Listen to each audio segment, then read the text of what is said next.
We're now going to talk about sales, profit and stock control in hospitality using the CBMS package.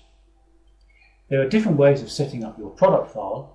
You can either set the product file up from scratch in CBMS, or in this case we've imported a typical program from a QT series touchscreen as a bar and restaurant program. So typically the keyboard has got a bar or restaurant keys on it, and the PLU file is typically a list of items you would find in both a pub and a restaurant.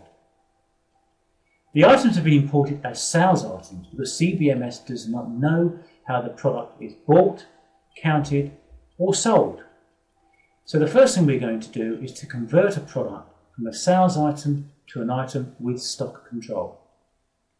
If I highlight the product called Amber Bock and right click, I can then select Convert. And this now allows me to convert the item from a sales item to a sales item with stock.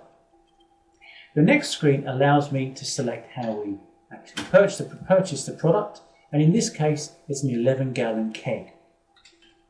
The cost of the keg goes in the cost here, and how we count the product, typically as a draft product, we count the product in gallons. We sell products in pints and other multiples. And because this is a brand new package, there's no supplier at the moment. So with the green cross here, I can click on this button and I can now type in the name of the supplier, typically Casio Brewery. As required, I can put a supplier reference number in if required. Clicking OK allows me to complete the entry of this conversion. So we've now converted the Amber Bock product as an item with stock control. So the next thing we can do is order the product. We go into the order screen and click New. This now gives us the opportunity to order the product from the Casio Brewery. We can create an empty order, which means create an order from scratch. We can also get CBMS, if we want to automatically generate an order based on minimum and maximum stocks. A pick list is an order that's already been created before, and we're recalling that order and then just editing and changing a few items on the list. And a sales suggested order is an automatically created order based on sales history. In this case, we'll create an empty order. And typically here, if we click on the stock items screen, we can now click on the plus key, and this will create a tree of stock items. Very often this is the easiest way to select your items to put on your order. If I double click on the Amber Bock, it now puts the product into the order window, and in this case we're ordering one keg, one 11-gallon keg. If I click the OK button, this is now the order which I can now print and send to the supplier. Alternatively, if it's set accordingly, this order can be automatically or manually emailed. Once the delivery arrives, I can check off the delivery, highlight the order and click on the Receive button. This now allows me to receive the order into stock. I can complete the document and now the order is in stock. I can prove this by going into Reports and looking at stock levels, and if we now typically look at the Amber Bock, we've now got 11 gallons in stock. Now that we've created Amber Bock as an item with stock, and we've currently got a stock holding of 11 gallons in stock, the next thing we need to do is to make some sales. So on the QT series, we're going to sell 10 pints of Amber Bock. 8 pints in a gallon, 10 pints means 1 1/4 or 1.25 gallons.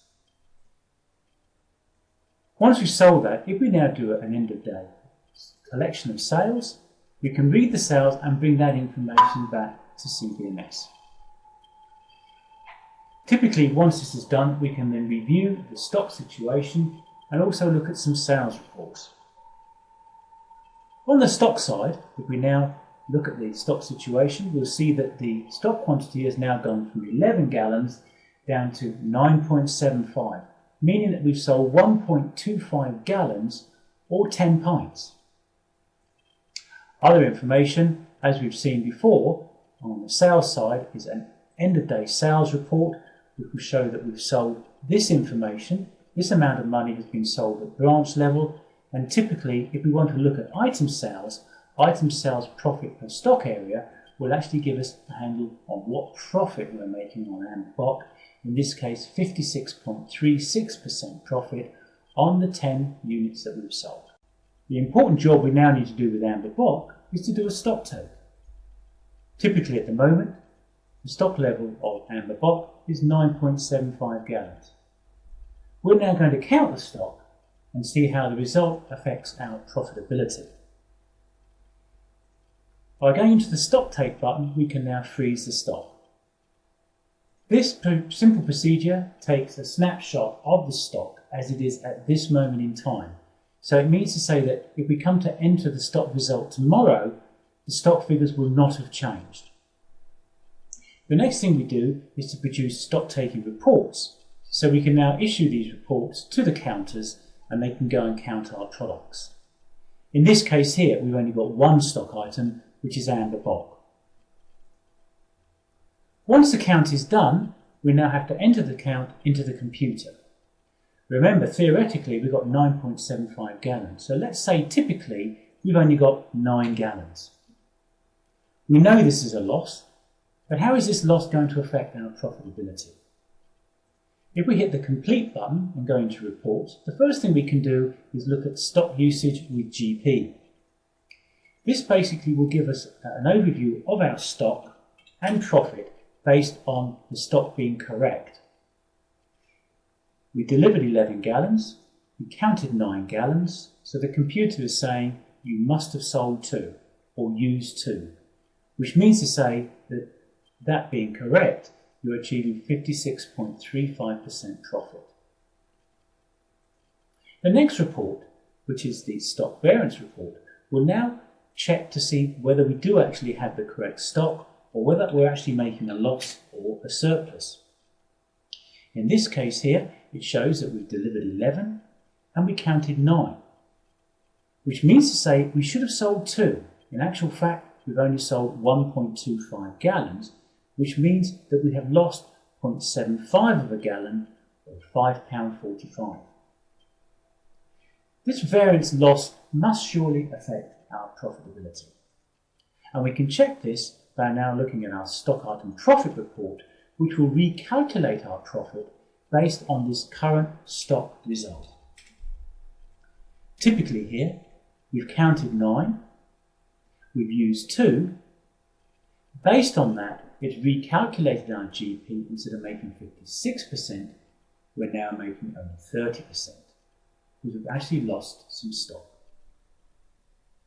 The final part of the stock take involves doing a closing stock update, and this procedure basically makes our counted stock our opening stock for the next period and clears down the figures in between. And this can be shown here in the stock position screen, where our counted stock of 9 now becomes our opening stock for the next period. And this ends the stock take procedure.